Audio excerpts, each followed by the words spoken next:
Thank you for joining us. We begin tonight with a mid-air scare on a Toronto to Edmonton WestJet's flight last night. A passenger originally from Moncton says a man was trying to get off the plane while still thousands of feet in the air. Stephen Kelly says he helped restrain the man when he was aggressively approaching the door.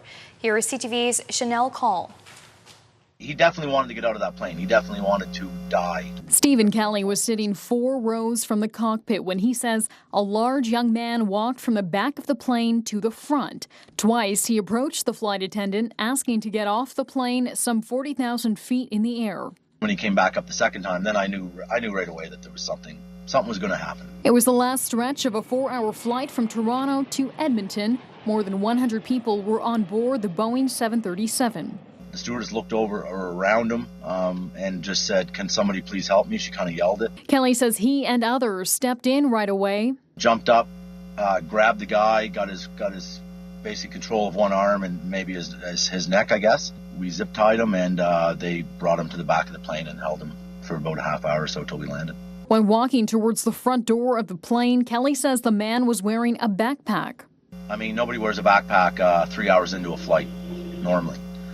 So that was weird. And that another passenger told him the man spent the first 3 hours on the flight praying. I did hear the word Allah at least twice. I'm definitely not saying that it has anything to do with that or what have you. It just simply, he did definitely state it. The altercation lasted 5 minutes, still shocking to passengers. The entire time he was calling us non-believers and saying that if there's any believers on board to kill him. A similar incident just a day earlier on an Alaskan Airlines flight from New York to Seattle, forced to make an emergency landing after a man tried opening the door mid-flight.